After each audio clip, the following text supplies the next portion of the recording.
Nida Blanca, tadtad ng saksak. Nida Blanca, found dead. Nida Blanca, natagpuan sa likod ng kotse. Yan ang mga headlines na bumulga sa mga Pilipino at gumulat sa mundo ng showbiz. Award-winning actress, highly respected Nida Blanca, gruesomely murdered. I remember I was fresh out of college when this news came out. As in, gulat talaga, bulabog. We were all shocked. Ngayon sa mga Gen Z, baka hindi nyo kilala si Nida. Pero sure ako, yung mga millennials na gaya ko, yung mga Gen X, lalo na siguro yung mga magulang nyo, kilalang kilala siya. At yan, ang ikukwento ko sa inyo ngayon. The unresolved death of the iconic Filipino actress, Nida Blanca. Miyerkules, Nobyembre 7, bandang alas 8 ng umaga, natagpuan ang katawan ng aktres sa loob ng kanyang kotseng nakaparada sa 6th floor ng Atlanta Center sa Green Hills. Nagtamo siya ng 13 saksak, 5 dito sa kilikili, 2 sa pisngi, tagos hanggang leeg.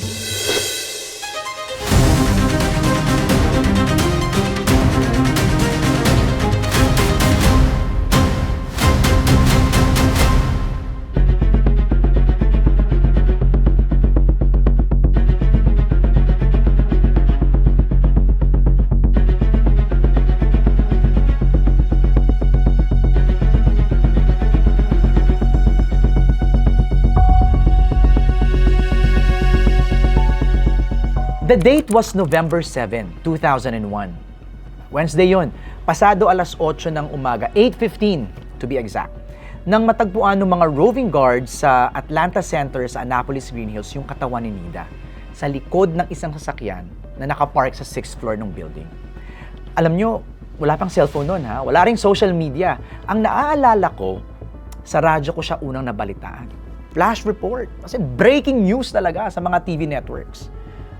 But what makes the story really shocking is that hindi pa nare-resolve yung pagkamatay ni Nida. Imagine ha, 2001 yun. 2025 na, mahigit 2 dekada na. Pero it still remains unresolved. Pero bakit nga ba? Okay, let me break it down. Unahin natin, sino ba si Nida Blanca? Born as Dorothy Ginto Jones to an American father and a Filipino mother, alam niyo, 15 years old noon si Nida nang nakilala ng publiko. Ang first movie pa niya was Ang Prinsipe Amante sa Rubitiana. That was released 1951, LBN Pictures. Buong dekada, nakilala siya noon bilang Queen of Movies. Sikat na sikat yung tambalan nila ni Nestor de Villa. Imagine, ganito yan ha. Level yan ng Kathniel, Jadine Lizken. Ganon kalakas yung tandem nila in the 50s. Tapos later on, minahal pa rin si Nida ng publiko kasi gumanap siya bilang si Marcia dun sa John and Marcia. That was the longest running sitcom sa TV. Ang katambal naman niya nun, king of comedy na si Dolphy. So imagine isang legendary, iconic artista sa movie, sa TV, tapos biglang matatagpuan na walang buhay. Balik tayo sa 2001. So nakita ng mga gwardya yung katawan ni Nida sa likod ng isang Nissan Sentra. So agad silang tumawag ng police, di ba, sa security ng building. Tapos ang lumabas sa investigasyon, ganito. 13 saksak sa left side ng mukha niya hanggang sa leeg ang tinamo ni Nida. Mababaw lang daw yung saksak. Tapos nakita na meron din daw siyang pasa sa mukha. Now, ayon sa mga investigador, parang sinapak muna siya bago saksakin sa mukha. At ang dagdag pa nila, babae ang gumawa nito. Ito pa, meron din siyang saksak sa kilikili. 5. At nung mga oras na nakita yung bangkay niya, hindi pa raw matigas yung katawan. Parang ang lumalabas sa autopsy kay Nida, ilang oras pa lang siyang namamatay nung matagpuan dahil hindi pa daw tunaw yung pagkain sa tiyan niya. Pero wait, wala bang nakakita? Wala bang witness? Meron. Ayon sa isang witness, may nakita siyang isang van sa 6th floor kung saan may binaba na katawan sa kanilipat dun sa nakaparadang sentra. Naniniwala doon yung mga authorities na hindi nga doon sa sentra pinatay si Nida kasi wala daw signs of struggle dun sa sasakyan. So next question, may CCTV ba? Doon sa mga reports, ang sabi, wala daw CCTV. Feeling ko nga, hindi pa nga yata uso yung CCTV.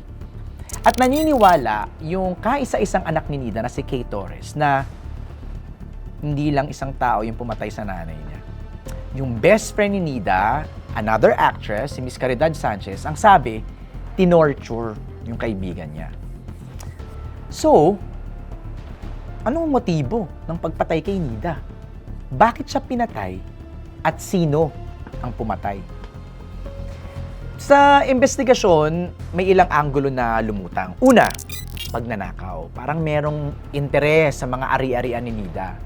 Second, may matinding galit yung gumawa nito kay Nida. Meron pang lumabas na parang tetestigo daw sa isang estafa case si Nida. At baka may kinalaman yun. Pero sa takbo ng investigation, na-rule out yung mga anggulong yun. Sumentro ang kwento sa dalawang teorya. Una, may kinalaman umano ang pagpatay kay Nida sa casino. May mga reports kasi na may nakakita sa kanya sa Casino Filipino the day before siya pinaslang. Ayon sa isang witness, may isang lalaki at dalawang babae. Nakasama si Nida. Tapos naririnig ng witness na parang humihingi ng balato yung mga kasama kay Nida. Hindi raw binigyan. Instead, ililibre na lang daw niya ng pagkain. Pero nung lumutang na yung anggulo ng sugal, remember, di ba, meron siyang personal assistant, si Elena, agad pumunta ng casino, yung personal assistant, para i-verify kung totoo bang nakita nila si Nida doon. Pero doon sa mga nakausap niya, hindi daw nila nakita. Si Kay naman, yung kanyang anak, hindi naniniwala doon sa anggulong sugal. Dahil una, wala daw pera nanay niya. Pangalawa, sabi niya, it's so not my mom. Pero naniniwala si Kay sa teoryang to. Ang suspect, ang asawa ni Nida na si Rod Strunk. Ngayon, lumutang yung anggulong to kasi may interest daw si Strunk sa mga properties ni Nida, lalo na yung nasa California. Ang problema, lahat ng properties nakapangalan kay Kay. Ang kwento pa ni Kay, napansin daw niya na parang nagkakalamat na yung relasyon nung mom niya kay Strunk, na parang nagpapakita na raw ng signs of greed, especially nung mga last few days.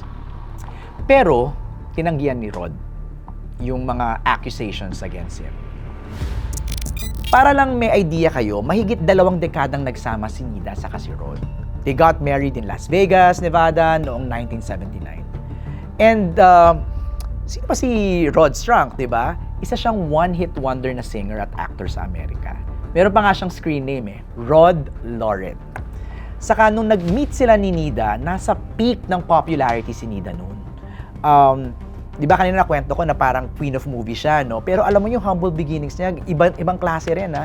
Pa-extra lang siya noon, tapos na-discover, nabigyan ng break, tapos tuloy-tuloy na. Especially yung tandem nila ni Nestor de Villa. Ang tawag pa nga sa kanya noon, Taray Queen, kasi matapang, palaban yung character niya. Walang inuurungan. Parang all in all, parang more than 160 movies yung nagawa niya. At nung kinasal si Nida kay Rod, nagpatuloy yung pagiging household name ni Nida because nga of the success of John and Marcia. Also, just so you know, Rod is the second husband of Nida.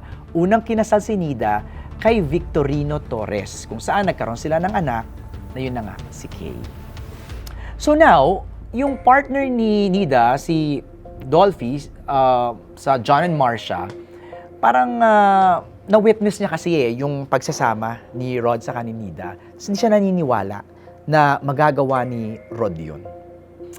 Pero, here is where it gets juicy. Ilang araw lang mula nung mamatay si Nida, may lumutang na isang lalaking nagngangalang Philip Medel. Ang sabi niya, siya isang hired killer. Tapos ang utos sa kanya, patayin si Nida. Sinong nag-utos? Yung asawa daw ni Nida na si Rod Strunk. Rod hired Medel to kill Nida. Yan ang confession ni Philip Medel. Ngayon, sa testimony niya, sinabi niya, nag-usap daw sila ni Rod isang araw bago patayin si Nida.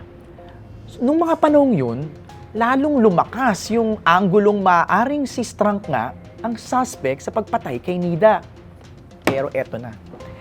Eto ang plot twist.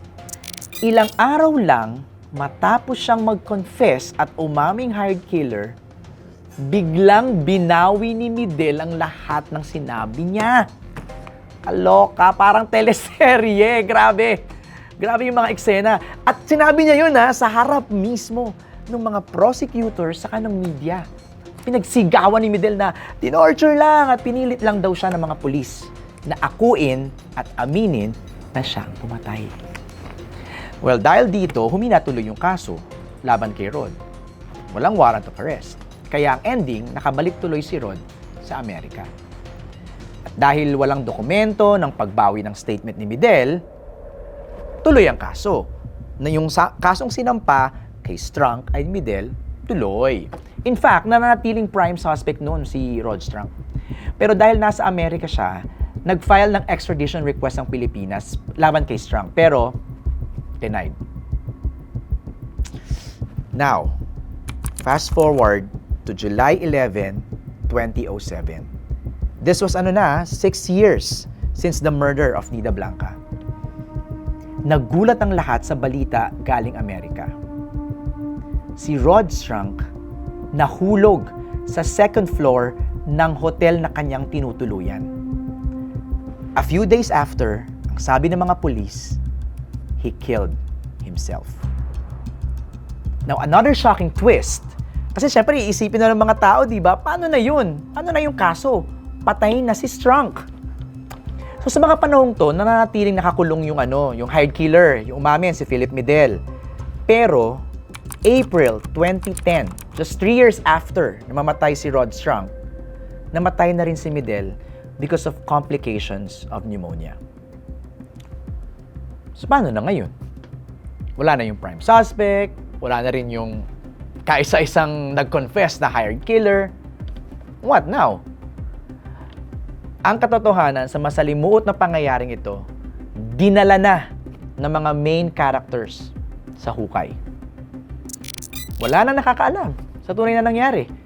At mukhang mananatili na lang na mystery ang karumal-dumal na pangyayari sa showbiz icon at institusyon na si Nida Blanca.